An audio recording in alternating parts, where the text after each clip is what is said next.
Hello everyone, greetings from doctor Rashmi's homeopathy. आज की इस वीडियो में मैं होम्योपैथी की एक बहुत ही इंपॉर्टेंट दवा जिसके बहुत ही लिमिटेड फीचर्स हैं लेकिन बहुत ही अच्छा इसका असर रहता है इन लिमिटेड सिम्टम्स में, उस दवा के बारे में जानकारी दूंगी। इस दवा का नाम है मेफाइटिस।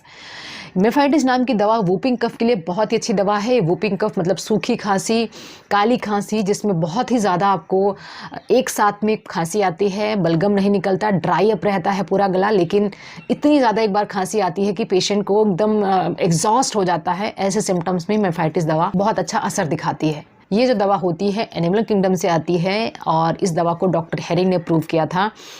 ये जो दवा होती है पर्टिकुलर इसका एक्शन रहता है एल्डरली के ऊपर, बुजुर्गों में और बच्चों में जिनके अंदर जो चेस्ट होता है उसमें वीकनेस रहती है, उतनी ज़्यादा एनर्जी नहीं रहती है कॉफ़ करने के लिए और लगातार कॉफ़ होने के कारण बहुत ज़्यादा वीकनेस बन जाती है। ऐसे सिम्टम में बहुत अच्छा इसका प्रयोग रहता है। तो पहला इंपॉर्टेंट सिम्टम है कि बुजुर्गों में इसका बहुत अच्छा प्रयोग रहता है। अगर उनके अंदर बहुत पैरोक्सिज्म वाली खांसी आती है या ऐसे बुजुर्ग जिनको एस्थमा भी साथ में रहता है या पहले रहा है और अब उनको लगातार सूखी खांसी आती रहती है और किसी भी तरह से उनको आराम नहीं मिलता है, वहाँ पर ये दवा बहुत अच्छा काम आती है। इसी तरह से जो छोटे बच्चे हैं जिनके अंदर इतनी कैपेसिटी नहीं होती कि बार बार कॉफिंग कर सके, बार बार खांसी कर सके, लेकिन उनको जो खांसी का प्रोसेस है वो बंद नहीं होता है, खांसी लगातार आती रहती है, बच्चा नीला पड़ जाता है, वैसे केस में भी ये दवा बहुत अच्छा काम करती है।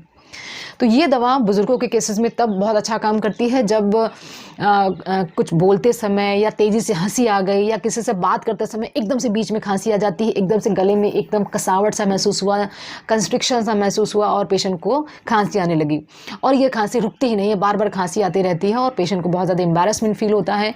तो ये जो लंबा प्रोसेस होता है कि लगातार खांसी आ रही है, एकदम से खांसी उठ जाती है और रुकती नहीं है, तो ये सारे सिम्टम्स में मेफाइटिस काम आती है।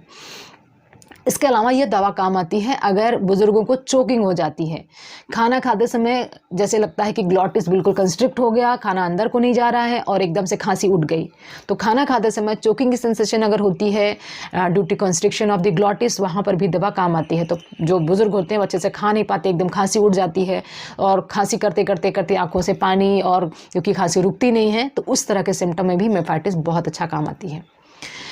इसके अलावा इसको जो बताया जाता है कि इसके जो सिम्टम होते हैं इतने ज़्यादा एग्जॉस्टिंग होते हैं, इतना ज़्यादा परेशान करने वाले होते हैं कि पेशेंट को लगता है कि ये खांसी तो अब मेरी जान ही लेकर के रहेगी। पर्टिकुलरली हमारी बुक्स में, होम्योपैथी की बुक्स में ऐसा लिखा है कि as if this will terminate his life, इतनी खांसी आती है। तो वहाँ पर भी ये दवा बहुत अच्छा काम करती है। तो आप ये समझ सकते हैं कि कितने एक्सटेंट तक अगर आपको परेशानी हो कि इतनी ज़्यादा खांसी हो रही को रुकने का नाम नहीं ले रही हो, जैसे लगता है अब तो सांस ही रुक जाएगी, उस कंडीशन तक में ये दवा बहुत अच्छा काम करती है। मेफाइटिस दवा वूपिंग कफ के लिए बहुत अच्छा काम करती है और ये बच्चों में काम करती है। स्पेशली दिन में उतनी खांसी नहीं आती है, लेकिन जैसे पेशेंट रात में लेट जाता है, सुपाइन पोजीशन में लेटता है, एकदम से खांसी उठ जाती है, फिर उठता है, उठ करके जब वो थोड़ा सा स्लैंटिंग पोजीशन में बैठता है तब थोड़ा सा रिलीफ मिलता है, लेकिन जैसे लेटता है फिर से खांसी स्टार्ट हो जाती है। छोटे बच्चों के अंदर तो बिल्कुल जो खांसी होती है रात में इतना ज़्यादा होती है कि बच्चे सो नहीं पाते हैं, उनको लेकर के स्लैंडिंग पोजीशन में लेकर के उनको ऐसे रखना पड़ता है, तब वो थोड़ा बहुत सो पाते हैं। तो ऐसी समस्या अगर देखने को मिल रही है जिसमें जो बलगम है, जो फ्लेम है वो नहीं निकल रहा है, खांसी बिल्कुल सूखी है और रात भर परेशान करती है, तो इस सिम्टम में मेफाइटिस काम आती है। जो मेफाइटिस होता है इसका एक बहुत ही ज़्यादा पिक्यूलियर और डिस्टिंग्विश करने वाली यानी सब दवाइयों से अलग करने वाला फीचर ये होता है कि पेशेंट को सांस लेने में कोई दिक्कत नहीं होती, सांस को छोड़ने में दिक्कत होती, एक्सहेल करने में दिक्कत होती है और जैसे ही एक्सहेल करता है उसको खांसी शुरू हो जाती है, उसको पैरोक्सिज्म शुरू हो जाते हैं, एस्थमेटिक खांसी शुरू हो जाती है। तो ऐसे केसेस में ये दवा काम आती है। अगर किसी के अंदर पहले कभी न्यूमोनिया रहा हो, कभी ट्यूबरक्लोसिस रहा हो या चेस्ट से रिलेटेड कोई भी पहले परेशानी रही हो और अब आपको सूखी खांसी आती रहती है, वहाँ पर भी ये दवा बहुत अच्छा काम करती है। तो ये दवा जितना भी डेब्रिस क्रिएट हुआ रहता है या जितनी भी वीकनेस लंग्स में आई होती है due to other previous respiratory problems, उसको ख़त्म करके आपको पूरी तरह से जो लंग्स की जो फंक्शनिंग हो उसको रीस्टोर करती है।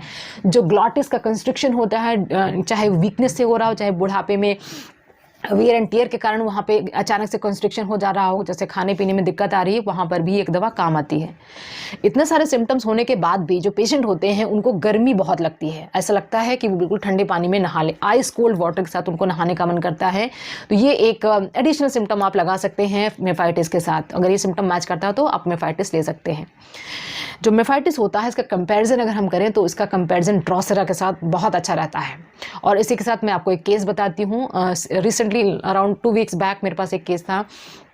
It was a case of a lady जिन्होंने कंसल्ट किया था और उन्होंने बोला कि वो बहुत ज़्यादा अपनी खांसी से परेशान है। करीब 6 महीने से उनको सूखी खांसी आ रही है और किसी भी दवा से उनको आराम नहीं मिल रहा है। 3-4 महीने तक उन्होंने दूसरी कन्वेंशनल दवाइयाँ खाई, लेकिन जब तक वो दवाइयाँ खा रही थे तब तक उनको रिलीफ था, लेकिन जैसे दवाइयाँ छोड़ती उनको खांसी वापस आ जाती। तो एकदम से वो बाउंड हो गई थी कि उनको रोज़ खांसी की दवाइयाँ खानी हैं और बिना उसको खाए वो बिल्कुल सो नहीं पाती थी, रात भर जगती रहती थी। तो वो दवा को छोड़ना चाहती थी और कोई होम्योपैथिक दवा के बारे में उन्होंने मुझसे पूछा। सबसे पहले जो सिम्टम्स उन्होंने बताए उसके सिम्टम्स के अकॉर्डिंग ड्रोसेरा के सिम्टम्स काफ़ी ज़्यादा प्रेडोमिनेंट लग रहे थे, मैच हो रहे थे, तो ड्रोसेरा उनको दिया। उससे अगली कंसल्टेशन में उन्होंने बताया कि उनको करीब 20 से लेकर 30% तक ही आराम हुआ है, लेकिन क्योंकि वो बिल्कुल पहले सो नहीं पा रही थी, लेकिन थोड़ा बहुत हुआ, भी सोने लग गई हैं। ड्रोसेरा के साथ ये हुआ। और ड्रोसेरा की जो क्लोज मेडिसिन होती है वो होती है मेफाइटिस।